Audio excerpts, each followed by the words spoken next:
Everyone thinks because you're a zombie, you don't know good coffee. Well, they're wrong. There's only one brew that gets my seal of approval.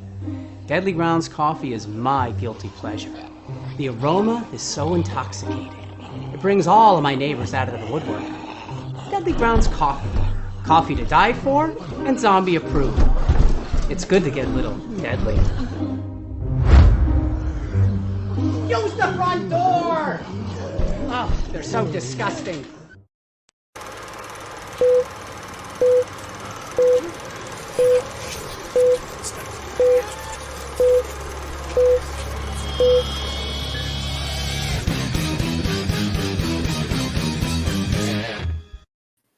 Hey everybody, it's Tuesday night, which means there's another live Wicked Horror Show.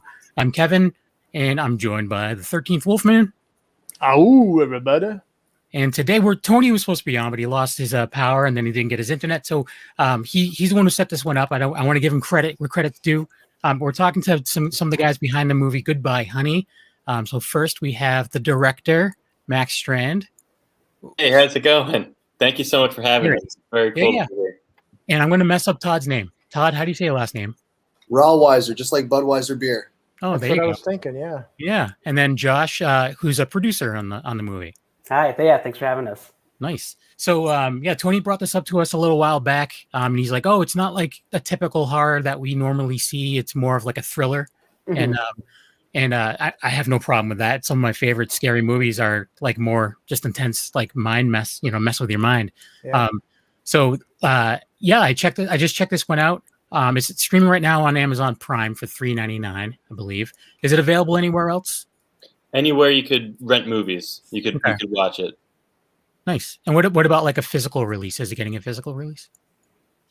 There are DVD. You could order the DVDs off Amazon or Walmart and a couple other websites. Yeah.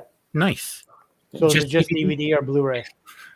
Just DVD, unfortunately. Yeah, that's we're asking because we collect. So yeah. But see, all my stuff was like right here. No, it's not. No, it's down there. Yeah. So Todd, you wrote the movie.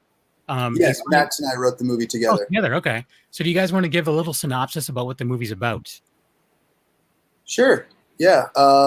It's about Dawn Miller, who's a truck driver, and she's making a cross-country drive across America. She's moving someone's belongings, and then as she's about to be done with her long trip that she's done in a very short amount of time, she pulls over in a state parking lot to take a little quick nap before she finishes up the last couple hours of her drive. As she's taking her nap, she's startled awake by a young woman, Phoebe, who claims that she's been abducted and is begging her for help. The two end up getting stranded in the parking lot overnight, and we don't know whether Phoebe's telling the truth. And there's lots of twists and turns to follow. It's a real pressure cooker. It's an adventure film. Yeah. Well, that's the thing is I was talking to Wolfie a little beforehand because unfortunately his Vimeo was messing up, so it was stopping about. Like he thought it was halfway, but I think it was more of like a quarter of a way in. Oh yeah, so he started, it would stop and then it would kick back to the beginning again. Oh no! It's so good. You have to watch the beginning over and over again. Yeah, like three times. Yeah. Yeah. So I kept trying to like. So where did you leave off with this? Because he's very good at figuring out like what's going to come next. And so I was like, I was like, I'm going to end up ruining it for you, but you're wrong. It went like this, and he said one thing, and I'm like, well, kind of, but it had some good twists. There's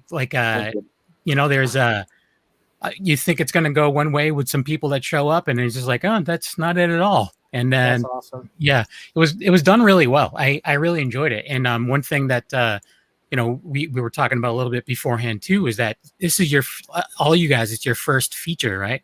Yeah. Yeah. Correct. So, like, have you guys all worked together in the past, or is this a whole new thing? Yeah. Well, so Todd and I actually have known each other for over a decade. We met freshman year of college, and really ever since the second we met each other, we've been making movies together. We've made a lot of short films and a lot of different projects together. So like we're very comfortable together, and it was always our dream to make a feature film. Like from the second we met each other, it's like our dream is to make a feature film. So this was kind of the culmination of all our work together. Mm-hmm. And then we met Josh in the process of making this movie, and then of course when he came on, like it was like dream team coming together. Yeah, we all clicked very quickly. We all clicked, not only as collaborators, but friends. Obviously, like we've been good friends ever since. And so like you're saying with the twists and turns, like when Todd and I wrote the movie, we knew that we had a very limited space. Like we knew that we wanted to. We were writing this movie to shoot this movie more than anything. Mm-hmm. So like when we knew that we had a truck and 2 actors, and we kind of thought, like, what could we do with that? So that's kind of where the twists and turns come. It was like a puzzle that we wanted to put together with just a truck, a couple actors, and like let's see how crazy we can make it. And that was kind of the beginning of how we started writing this movie. Yeah. So that's one thing I was gonna talk to you about is growing up where I grew up, I had an uncle that was a truck driver. I had another one that was a log trucker. These things aren't cheap, man. So did you know somebody that did someone hustle someone, said, hey, I have an uncle, I have a brother, I got a cousin.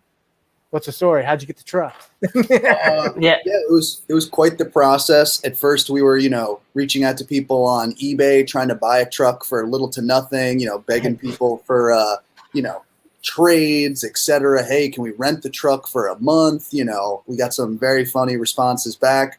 All in all, we got lucky. We had a friend of ours, Gabby Faye, who found the truck for us. She's an actress in New York and a producer, and she came on just to help us with that. And we got the truck from an amazing company out of Pennsylvania called Worley Generation Moving, I believe it's called. And we got the truck from them, and then ended up doing like a trade with them where we made them an advertisement as a that's awesome. That's a great way to do it. Yeah, couldn't be a nicer guy to help Pretty us. much everything in this movie was bartered. Like the location, we also traded for free advertisements. Or not free, it was location for like us coming back to do advertisements for them. And then like a lot of little things like that as well, just like other vendors, and friends to do favors, etc. Nice. What's smart? I mean, that's a really cool way to do it. When Yeah, it's like, hey, well, we could ask for money, but I mean, come on. It was cool. It was cool too because the movie never ended. Every time we thought we were done shooting, we realized, oh wait, we still owe this person an ad. We owe this person an ad. We have to go back and make this ad. So I was wondering. I was like, oh, did you have something in with Mountain Dew? Because you referenced Mountain Dew by name in the movie. I was like, how did they get away with that? Like, I don't know if that's something you can't do. I don't know. Yeah. I just assumed it. Yeah. I don't know. If we did say that, it would maybe been a slight oversight. Oh, I should write it up. We'll edit it out. Here, not to see the logo. So I think we're safe. True. That's true. You didn't. We I got was our actually looking too. I was looking to see if you saw the logo. I'm like, if they did, then they probably got a. I was looking in the credits to see if it was like, hey, thanks PepsiCo or whatever. But yeah, that's the weird thing about some movies. I mean, you'll watch like a movie, and even if it has like a big star in it, they'll be like, okay, well, we didn't get permission from Ford, so you see the big black tape job on the blue oval on the front. It's like, dude, if you own that car, you can use if it's your car, you don't have to ask Ford for permission. Well, no, you do. No. When I was careful while shooting. Yeah, when I researched it, it seemed like it was a bit of a gray area, whether, especially like with cars, if it's a normal use, you can use it. But yeah, and it's funny you brought up the Mountain Dew because we had so many conversations about blurring out that Mountain Dew during the post process. Mm-hmm. And like trying to find a take where we don't see too much of it and making sure it's blurred enough and hoping that we're not going to get in trouble. Yeah, and then I brought it up. Yeah, exactly. Well, I just remember listening to the commentary on Malevolence with Steve Menya, the director, and he shot the whole thing. Like he goes, well, this whole scene was shot out in the public, out on the, out in the road. And he goes, well, they did research on it. They didn't have to pay anybody to use the advertising for like Joe's Diner or anything like that because it's out there in the public, and same thing with the cars and all that stuff. Well, he also has the lawyers to be like, shut up. So, dude, this was back when Malevolence first came out, like in 2006, and I mean that was like these guys. That was his first, So we shouldn't big talk movie. about that movie. We should talk about this one Well, yes, we will. So this one, it's listed that it came out in 2020. I know you guys did like some festival runs and stuff like that. How long was it out there before it got like a release where people could check it out? It really came out, I would say, in 2021. I think it was, a lot of things kind of maybe slowed down a little bit, maybe because of the pandemic or just because we had a long festival run too. Like our festival run we had a great festival run. It was unbelievable. It really did last like the entire year. So I think we probably put in on IMDb it was 2020, but really the release is 2021 with the festival premiere being 2020. Yeah. May of 2021. Yeah, exactly. May is when it was released. Mm-hmm. So how many festivals? I don't know if you know. I mean, because I know that some people are in like hundreds or whatever. Like, No. It's not hundreds. I know you got to pay to submit to those, right? They're good barterers. They're not that. We'll make you a commercial for your festival if you play our movie. Yeah, we should have tried that. Yeah, that was fun. I think we got into 10. I think it was maybe 9. Yeah. Yeah, we went for quality. All 10 festivals that we played, like we were super proud of and super excited to be part of them. Mm-hmm. We won probably of the 10 festivals we played, like we won, at least awards at half of them. Nice. I think, right? 6 nominations and 2 wins is what I read, but we were nominated or won an award at least half of that. I think IMDb we had too, but we won. Our actors really took home all the awards. Like they were just amazing. Yeah, there's something to be said for that too, because everyone in this movie could act their balls off. So everyone was great. And again, without ruining too much for people, the actor who played Cass, I was like, God, like damn, he's good, and he also seemed very familiar. Yes. Like I've seen him in some stuff. He does have one of those faces. Yeah, and like even when you meet him in real life, you feel like you've known him your whole life. Yeah. Some popular TV commercials back in the day for a kids product. Then we recognized him from that. I think it was some kids product for Nickelodeon. He also was in Louder Than Bombs. It was a Jesse Eisenberg movie from a few years back, and he was in I can't remember the name, but a film that did very well at Slam Dance. Yeah, Driftwood. Yeah, he was in a movie called Driftwood, which did very well at Slam Dance. Nice. Yeah, he did an unbelievable job. Like the character really is like not supposed to be a monster. He's supposed to be a human being who's in a bad scenario and made a lot of bad mistakes, but like human mistakes, and it kind of snowballs, and he becomes this kind of monster. Yeah, and Paul did like such an amazing job of not going over the top and not making it a monster movie. And we love horror, but this is not supposed to be like, it's not Michael Myers. Right. He's supposed to be a dad who really is grieving his daughter, who's making these kind of terrible mistakes out of emotion, not out of the fact that he's just a psycho. Yeah. And Paul just did, I think, an excellent job of balancing both being a human being and who has that like extremely dark side, but at the core of it, he's still just a dad grieving the loss of his daughter. Yeah. That's the thing too, is like, even like there's some scenes where I'm sure like the lighting and stuff helps, but there's some scenes where he looks like just a dude, like, but a dude who's obviously like not in a good way. Then there's other times where it's like, wow, he's terrifying kind of in this scene right here. Yeah. Like there's a few where I was like, wow, I wouldn't want to mess with him, and I could probably beat him up, but not.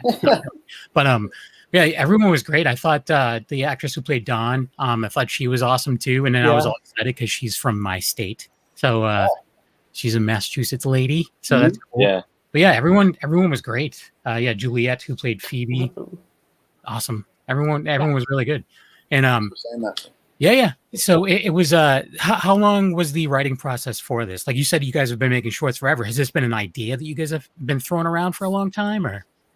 Yeah, I think the total time we wrote the movie was like give or take, 9 months. We had a few month gap in between, but pretty much any day that Max and I had free, we would meet up and we'd spend close to 10 hours together writing the project, and.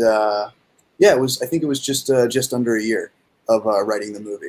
Wow. Yeah. A lot of crazy drafts. It's so funny to see where it came. Yeah, it's amazing how far the first draft, when we were sipping our first drinks of champagne after finishing the first draft of the movie, all the way till the shooting script. It's unbelievable how many changes went into it. I believe that. I believe that 100% because you always hear that. You always hear like, oh yeah, you wouldn't believe it. We had like washing machines and all this stuff. It's like crazy things going on. And go, and next thing you know, it's the Death Star. Yeah. It's like, okay. Was there any like major major changes? Like, was it always that feel, or did you start it a little differently? Yeah, it was pretty similar. I think the only difference is the first draft was a little too horror-esque, and then we wanted to make it more of a thriller. I think we had Cass wearing a mask and stuff to hide his identity, and that was kind of like, I don't want to say a cop-out, but something easy to make you not know who the killer was. And then we figured out a way to do it without a mask, which is kind of a cliche, even though mask movies are great. But there was definitely drafts with a mask. There was a draft that involved a lot more special effects and like destroying the truck, and we had to back it back, take it back for the budgetary reasons. And then those constraints I think really gave us something creative. And then going back to the original concept, I think the original concept was just Max and I considering if you were in the middle of nowhere and someone asked you for help, would you help them? And that was kind of like our, mock tagline, like, would you help a stranger in the night? And we both thought that was like a fascinating concept. Yeah. And that was what made me think that I'm not sure if this was an influence or not, but when she came to ask the truck driver lady for help, I had a feeling of the movie Breakdown. Oh, I love that movie. Yeah. Totally. And I was like, is there a little bit of influence there? Well, I love those thriller pulp movies, and I know Max does too. And I Breakdown was I saw that when I was a kid, and my heart was racing, beginning to end until I don't want to spoil the movie. Right. If you haven't seen it yet, what are you waiting for? No, but so Breakdown. Yeah, exactly. But I mean, I can totally agree. Like, I don't know how old you guys are, but I know I've broken down in places where this is before everyone had cell phones. Oh yeah, well before. And so it's just like, all right, I'm in the middle of a state that I don't live in on the highway. And everyone's just like tooling by me, and I'm like, I have to wait for hours and hours and hours before a cop comes by.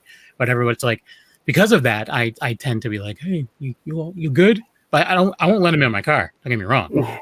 But still, I have a cell phone now. I can call somebody. But yeah, it's so I mean, but it's something good to think about. Like it's especially like now with technology and what people have, at their ready. And also too, playing off of where the location was and like, oh, maybe they don't have good service and stuff like that, because that's a reality, So yeah, I really dug I dug the movie totally. And it's one thing that drives me crazy, and sorry to bring it up, but like you go on IMDb and like you try to read some reviews and people are just negative, just crapping on it, being negative, like they have nothing constructive to say. So it's just like, I don't know, it's a good movie. I mean, I might not like a movie, but I'm gonna give a reason why I don't like a movie. I'm not just gonna go, I just don't like this movie. Yeah. I mean, dude, tell the director, tell the writer, tell the actor why you don't like it, because they'll think about it and they'll go, constructive criticism. How about that? Okay, well, yeah. Well, I think a lot of micro budgets have a hard time on IMDb. So possibly, yeah. But there are some that slipped through. That was just like everyone's like, I love this, I love this, I love this, and it was just like, whatever. They just follow their friends, is what it is. I'm totally alienating most of the people that listen to the show, so I apologize to that. We have a couple. Oh, Sergio's in the Sergio's in the chat room. Sergio wants to say hi to everybody. So Sergio, welcome. He's a regular. Hi, Sergio. Hi, Sergio. He's good people. And but yeah, actually, we have the trailer. So I'm gonna play that. Does someone want to introduce the trailer? Anyone? It was edited by Goodbye Honey. Out now and anywhere you can rent movies. And you, Josh, you were gonna say something about who I was edited. gonna say it was edited by Jay Ikeda, who's a really talented editor in Philadelphia that we're also all friendly with and work with. Nice. Here we go. Is the trailer for Goodbye Honey.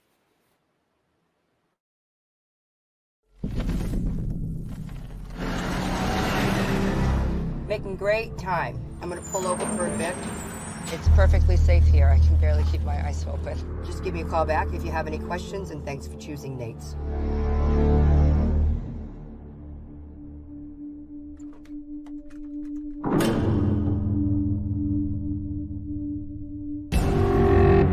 I need to call the police. Please, I really need your help. Guy was kidnapped. He'll be looking for me. We have to get out of here now. The keys are here. I'm telling you. We should be safe as long as we stay put, I guess. Listen. He's here. She left. Oh, yeah? Where did she go? I mean, she's not in trouble or anything. Just want to talk. You don't know what he's capable of. You mind filling me in on what's actually going on? It all happened so fast. I'd rather die than go back there. You need real help. Light out. Light out! No one is coming for you!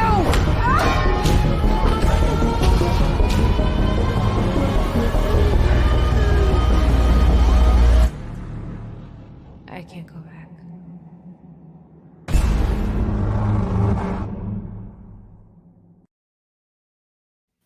That's what you call a trailer, I think. Yeah. Quality trailer. That's the thing is like, even though I saw the beginning like 3 times, I was sucked into this. I was like, I want to know what happens because you got a very strong cast. And another thing, it's female centric, man. I mean, there's a lot of females in this movie. Was that always the plan to have like a female centric thriller? It wasn't always the plan. Going back to what we were talking about the script, the first version of the script actually was about Phoebe and then Nate, the truck driver. And then the more Todd and I tossed around ideas and the more we were trying to make it, just spitballing ideas, we decided on, instead of Nate, it being Nate's widow, Dawn.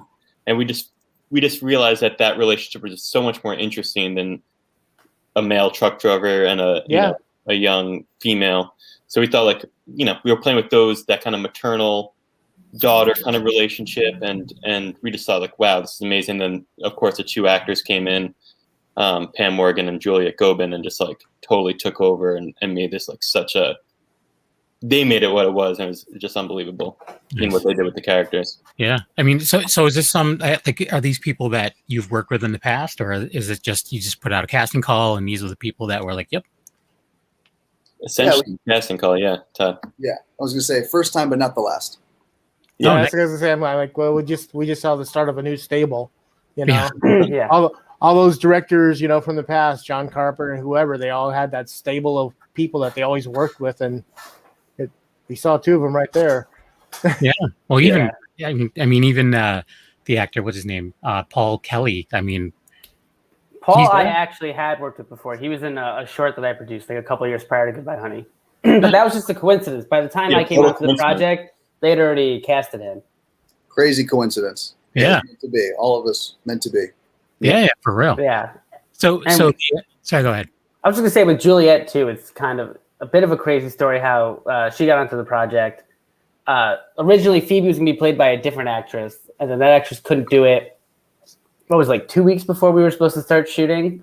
Yeah. So literally 2 weeks before we were supposed to start shooting, we have a whole new casting call, and Phoebe is Juliet is clearly our favorite. And then when we call her to offer her the role, she tells us that she's actually flying to France for the next 2 weeks to be with her grandfather, who I think was very sick, unfortunately. So she actually flew to set and had her first rehearsal the morning before she was meant to shoot. Really? Yeah. What's really cool about that, though, what's really cool is that first day of shooting, when they're first together in the movies, when they first meet each other. In real life. Really? Yeah. In real life. So, Crazy. So, I like to think we took advantage of this, interesting opportunity and these 2 characters kind of coming together and meeting each other both on set and in the movie. And I think that kind of tension, came through on screen. Oh yeah. That's cool when movies can do that. I mean, there's a handful out there that's happened, but that's really cool. So then you guys didn't shoot this in order. No. Oh, okay. No, well, yeah. The first that opening scene was actually one of the last things we shot. But we did shoot like the first like meaty scene between them two, like in like the cab of the truck. That was the first. I think that was the first thing we shot. It was like relatively in order, but like kind of mishmashed as we went along. Yeah, I don't know. It was I like thoroughly enjoyed it. So that's awesome for you guys, man. So do you guys, it's great to hear. Yeah, do you guys have anything else in the works? Like, I know pandemic crap, blah blah blah, whatever. Like, is it tough? Like, do you guys have anything in the works coming up? We're definitely trying to. I think all of us we're all writers, the three of us, and we're all trying to write scripts. We all work together, trying like making projects all the time. In terms of features, I'm trying to make another feature. I know Todd, you can speak to what you're writing, Joshua, you speak to writing. We're all trying to write, and the goal is for all of us to be making movies together. Yeah, we have a few things like very early in development that there's not too much concrete yet, but we've been starting to like make the first steps. Like the scripts are like finally like at a place where we feel like good enough to start reaching out, to cast and financiers and all that kind of stuff. But I think we're gonna plead the fifth like the big shots do and say that we can't talk about our upcoming project yet. I hear you. I mean, you got to. No, that's fine. We're just also too like we have a lot of filmmakers that come on and they are pushing things that like well, this is going to happen, then it just falls apart. Right. Yeah. It doesn't happen. So it's just like, you don't want to be like getting people excited about stuff and then all of a sudden, oh yeah, that never happened. And in our dream of dreams, like we were really hoping, while we're on the festival circuit, like we'll have like our next movie getting started to go. And we could like start to talk about that. But, like you said, pandemic. COVID, the pandemic changed things. Definitely, didn't that give you guys like a little bit of time to, I mean, you got all the time in the world you made this movie and it's kind of edited, put together, then the pandemic hits. So don't you have like, you're like, okay, well, we now have all the time in the world to like sit around and not sit around, but come up with our scripts. If I'm being honest, for the first 3 months of pandemic, I just played a lot of video games. I think most people did. Yeah, most people did. But you know what I'm saying? You're right. I think we really, the three of us we all been writing stuff. And I know I personally would love to continue to work on like this.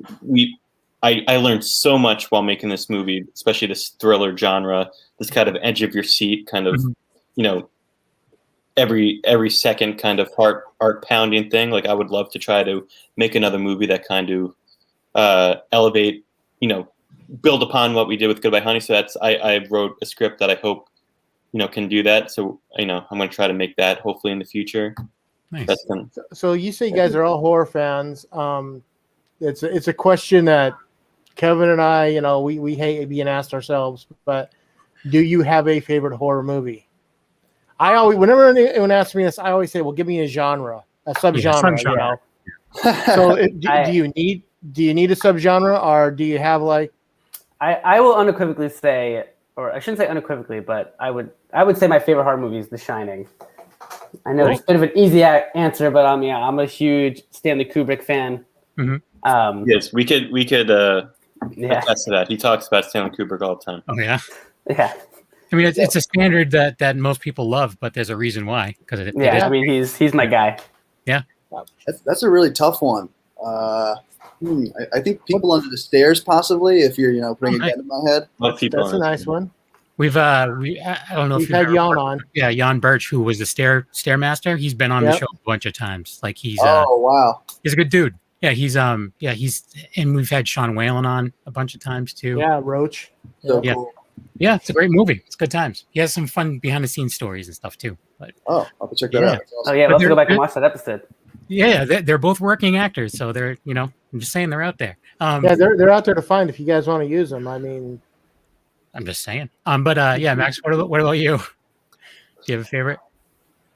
It's hard to. It's the one that's coming to my mind, maybe because I've just been like thinking about it in terms of this movie. But I'm not gonna say it's my favorite, but the movie It Follows. I just love that it's just so simple. The concept's so simple, and I love it. And I'll say that as my answer. Nice.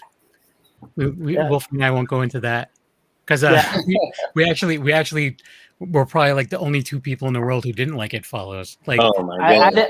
I didn't love It Follows, so that makes you feel better. Gotta take it back or no?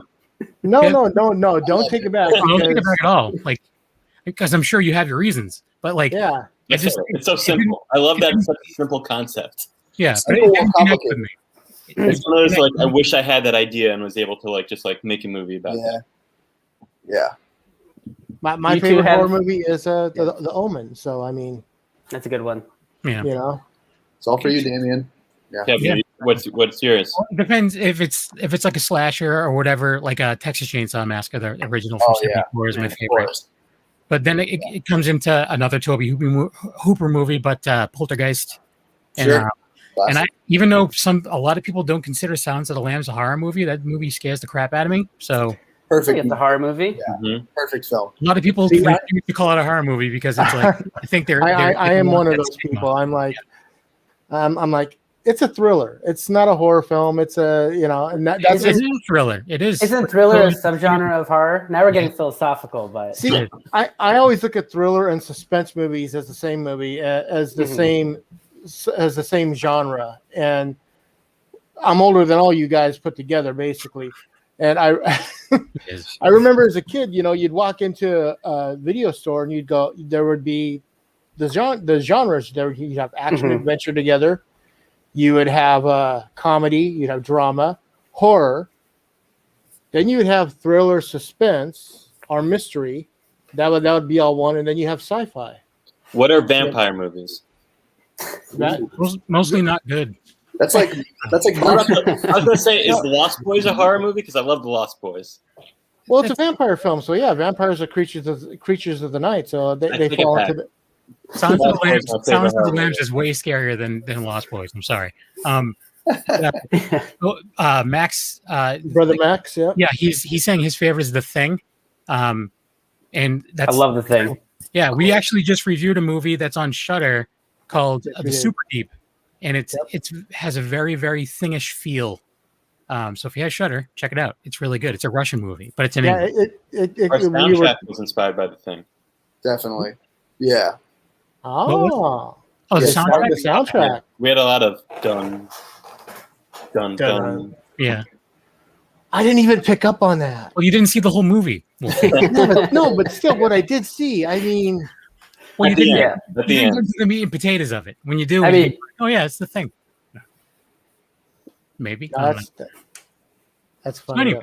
Yeah, no, I'd put vampires into horror, man. It's simple. It's like Vampires are definitely horror because they're like a classic gothic creature. yeah, exactly. They're like the monster. I mean, Lost Boys. dude, I'm the 13th Wolfman. I mean, if werewolves can be horror, then so can vampires. Well, so can Hannibal Lecter. All right, so I'm just gonna leave it at that. So have you guys, like, as far as like your shorts go, do you guys? Is it like multiple genres? Like, have you dabbled in comedy? Have you dabbled in like other things? Like, what's your, if you look at your careers as filmmakers and writers, do you have a genre you stick with, or I personally would love to explore different genres. Yeah. I love all movies, and I try to write different kinds of movies. So I would love to experiment with making different kinds of movies. And some of our shorts that we've made have been all sorts of different kinds of And things. that's what I was going to ask. Like the stuff that you guys have done in the past, has it always been like this kind of thing, or have you dabbled in like drama and like, whatever, or even action or rom-coms? After school special. Yeah. The same go for both the other guys. The short that I made prior to Goodbye Honey was more like a political satire comedy. So pretty different direction than Goodbye Honey. But yeah, I think like we were talking about earlier, I've mostly produced at this point, but I am trying to like start to write things more that I have interest in directing. But going back to Kubrick, as a director, I like the idea of like exploring one genre, exploring like multiple genres.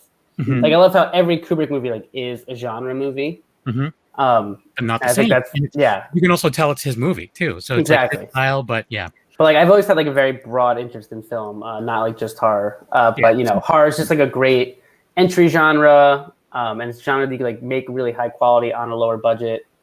And yeah, I mean, who doesn't love horror? Of course, it's Right. definitely like one of my favorites. And the fans of horror movies are Yes. fantastic. Best, yeah. Yeah.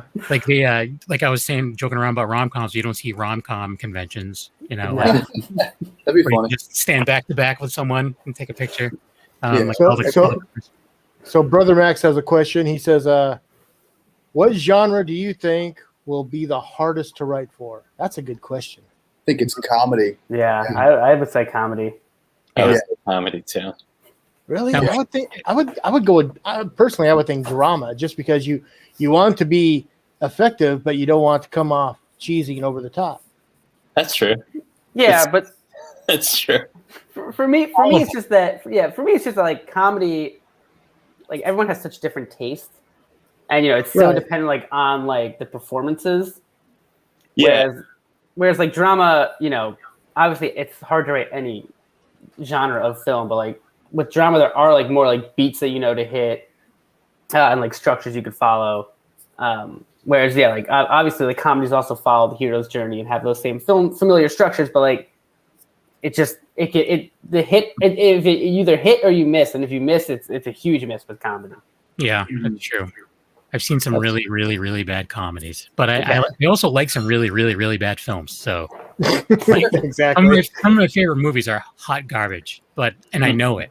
But I there's feel like even when you think about comedy, it's like once every few years there's like a really popular comedy, whereas like there's multiple popular dramas and horrors on a yearly basis, I think. Yeah. The only thing is, you see more comedy like in the theater, I think, or now Netflix. But as far as like horror, it's not very. You'll have a handful right around Halloween time, and then after that, it's like you don't see it that much. But I don't know. That's if we all start going back to movie theaters. Who knows? Hopefully. I'm sorry. Yeah, I'm trying to remember if Todd, did you answer the question about the writing?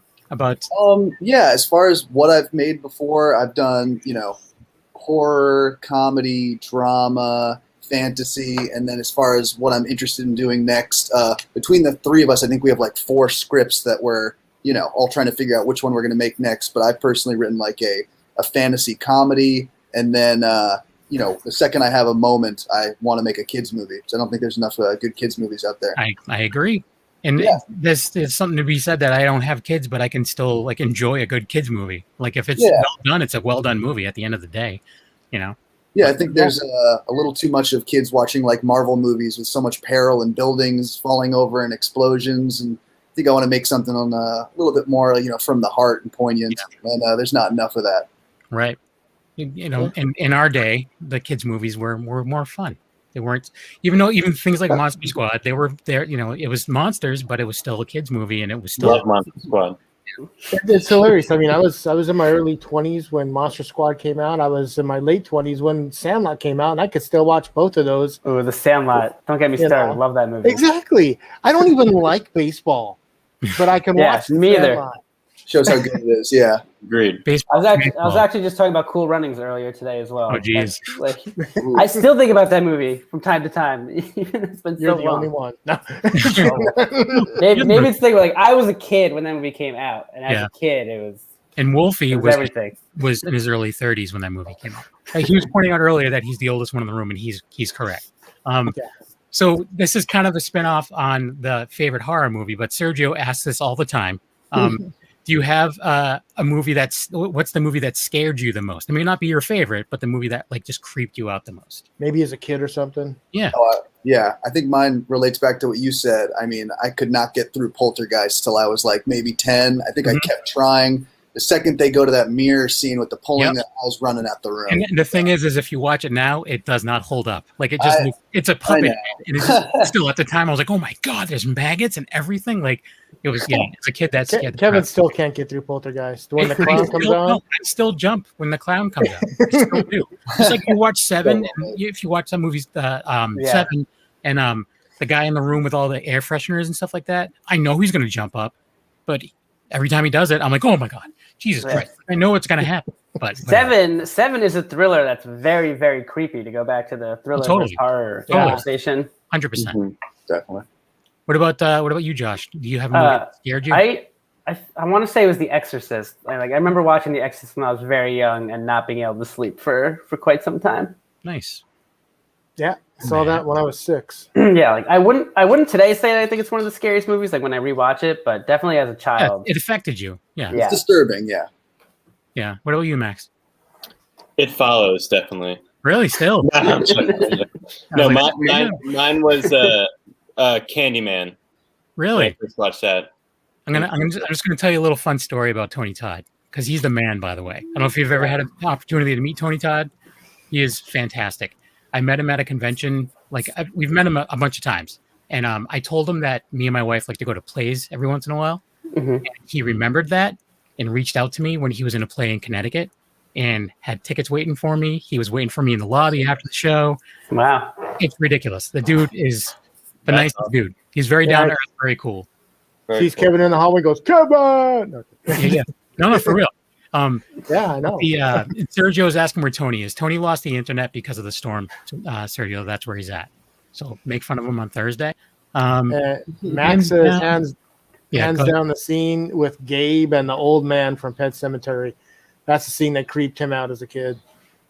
Was that the Achilles tendon one, or no? What was that? You know what? I think it is. Yeah. Okay. Well, it's gross. Yeah. So anyway, I don't know. Yeah, So for people that are watching, like Sergio, he had asked earlier where you can find the movie. It's streaming right now on Prime and pretty much everywhere else you can stream movies. Yeah. You can also buy a physical copy on Amazon. And just because we have some new people in the room as well, I'm going to play the trailer one more time. Cool. We'll go from, let me get to where it's at. Here it is. Waka Waka. Yeah, here is the trailer for Goodbye Honey, and go check it out ASAP. Here you go.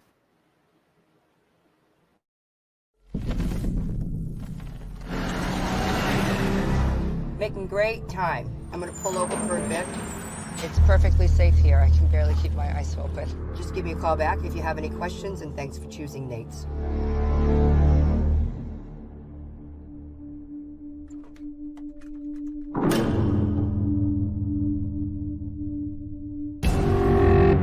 I need to call the police. Please, I really need your help. Guy was kidnapped. He'll be looking for me. We have to get out of here now. The keys are here. I'm telling you.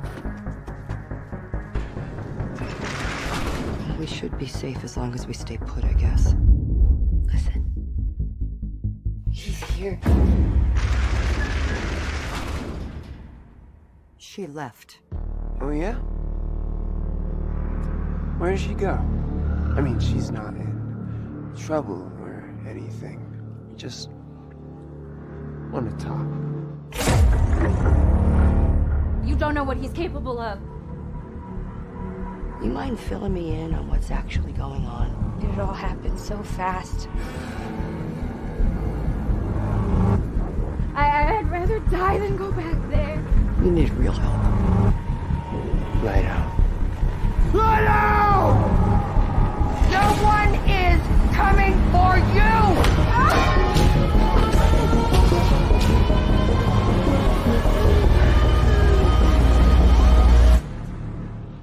I can't go back.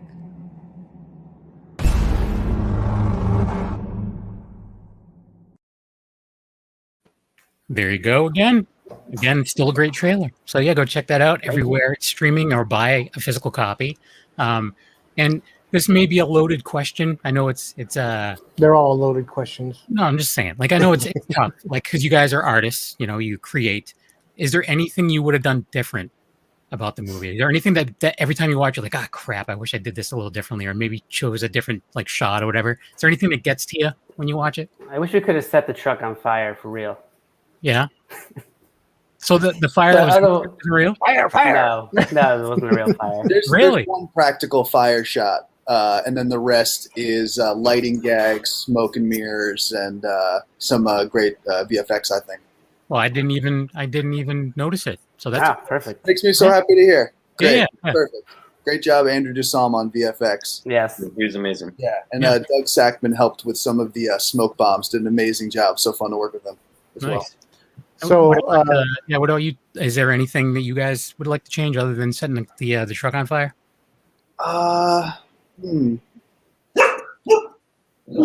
everything that we didn't end up getting and was such a bummer at the time. Now I don't really miss it, and I feel like the movie's tighter because of it.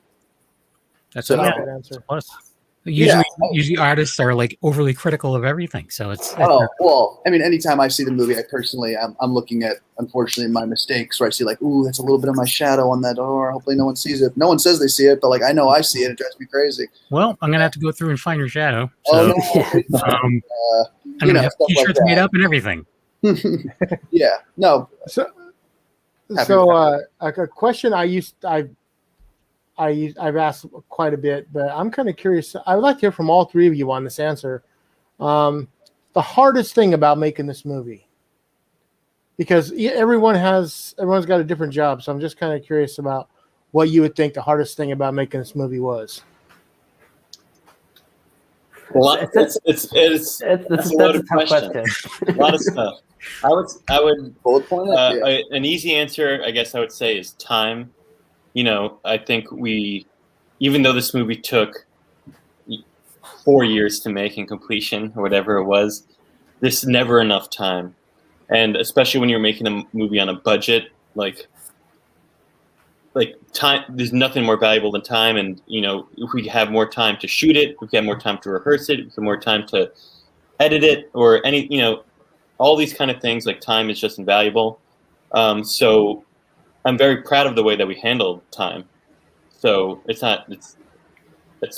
why I didn't answer it as a regret, because the time was perfect for us, but it was the hardest thing probably. It's like just shooting the movie in time and prepping it in time and all that kind of stuff.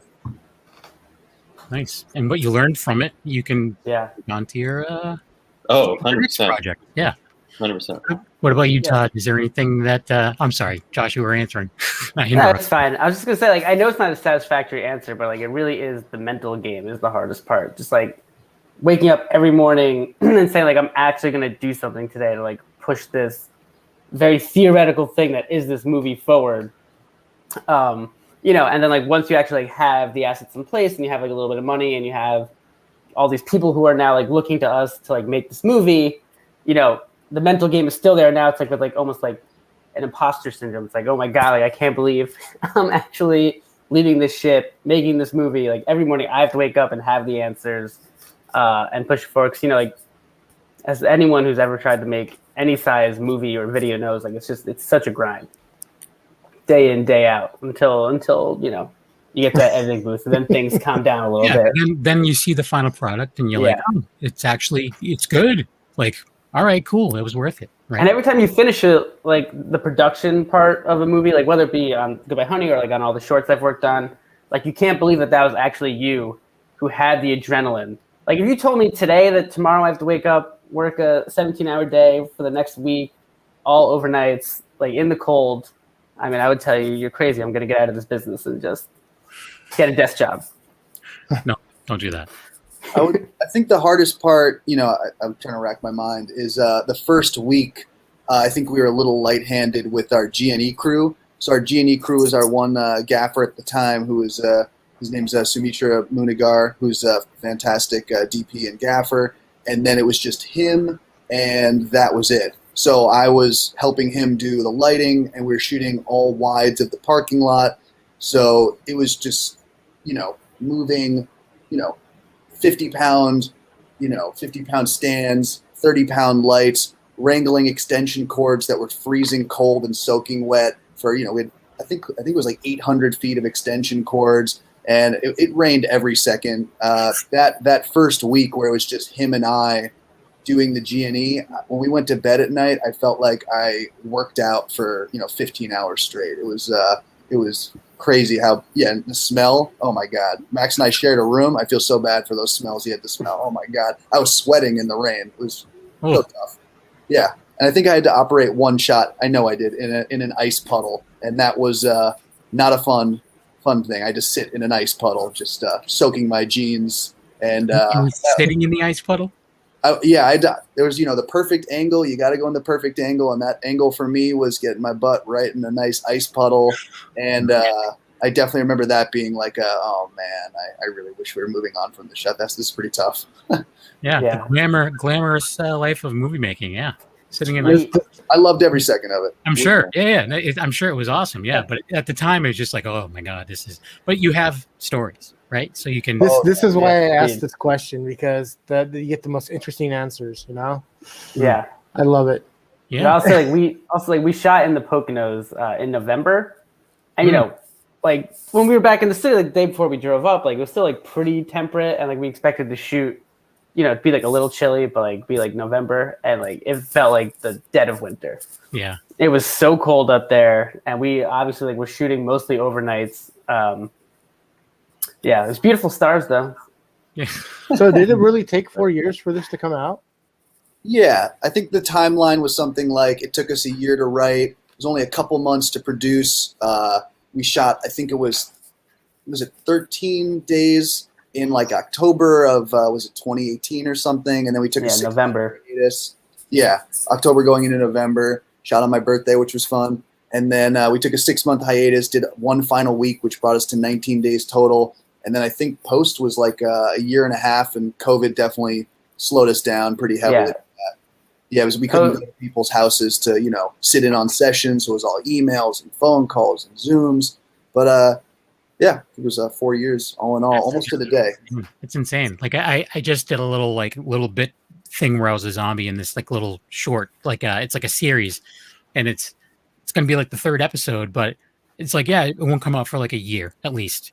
Yeah. Like, oh, okay, cool, but whatever, it was worth it.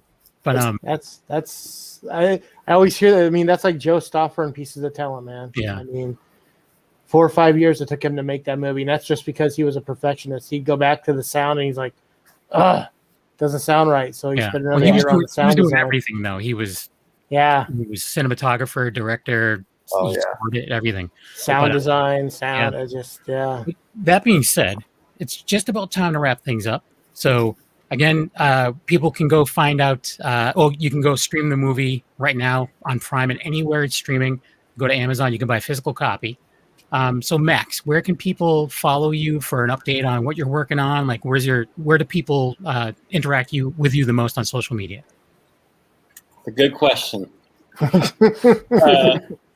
Goodbye Honey Movie is the movie's social media. So I would say follow that if you can.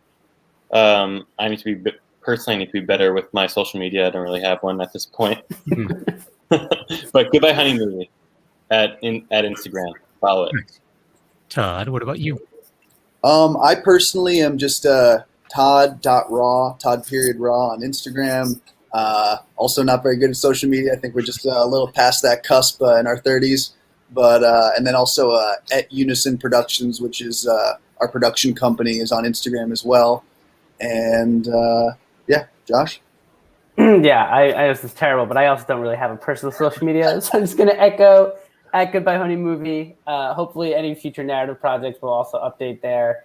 And at Unison Productions is a company where the three of us also collaborate, doing a lot more like corporate and client work. But we also have some cool videos on there if you want to check them out.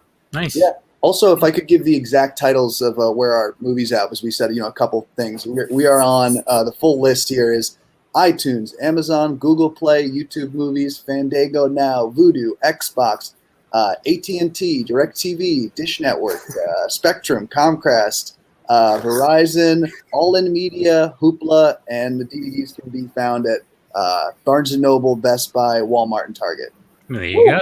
That's awesome. And more to come. So that's another thing that's really cool too. Like, so this is your first feature, and you were able to like get distribution to do all that. Yeah, that's pretty big too. Like, there's a lot of people where they've made 1 billion movies and they're just selling them themselves, And but that's good too. But going back to your earlier question, I mean, I think that's the other like challenge of making a movie is just the stamina. Like every time you think like once production was done, we had pre-production. Once pre-production was done, I probably sent like 200 emails to try to find a sales agent and a distributor. Yeah. So it just never ends. Yeah, we're very fortunate, we're so lucky, and we're so happy, and it's so amazing that we got to make this movie. Nice. Well, I enjoyed it See, quite. now, Sorry, I was gonna say the one thing that they all say they don't have social media, but just getting a little bit of social media will help you get the name of this movie out there to others. I mean, it doesn't have to be something that you have to put out there for yourself to be on, but if you want to be on there to help promote, man, it does help. Yeah, totally. I know. That's Well, what we have a social media for the. Sorry, I was saying we have a social media for the movie. I just don't have we don't have personal ones, but I know it's something we need to get better about. We're still learning. Yeah. You don't have time. You guys are busy making awesome movies. So. Yeah, exactly. You can follow us on TikTok. Yeah, exactly. Oh, actually, Tony's on TikTok. He's on TikTok and he twerks for a living. That's what he does for money. Just kidding. He doesn't do any of that. 9 to 5. Yep, that's right. Dude's. I don't know where I was going to go with that, but I'm not going to. So, Wolfie, where can people find you? You can find me on YouTube, The 13th Wolfman, Twitter at The 13th Wolfman, Tumblr, 13th Wolfman the Proud, doing the Wicked Horror reviews with Kev, doing this show twice a month, and always check out my YouTube. I'm throwing something new up all the time. What about yourself, Kev? A-Knuckle on Instagram. Besides doing the show and the reviews of Wolfie, I'm also part of Secret Underground Hideout and Black and White Fright, all of which are on the Dorkening Podcast Network. So go to thedorkening.com for more information there. Thanks for watching, everyone, and have a good night. And go check out the movie. Yeah. Goodbye, honey. Well, thank you so much. Yeah. Brother Max says he's going to check it out when he gets exactly. a chance. Yep. He had to go to work, but he's going to check it out first chance he gets. So thanks, everyone. Have a good night. Thank you so much, guys.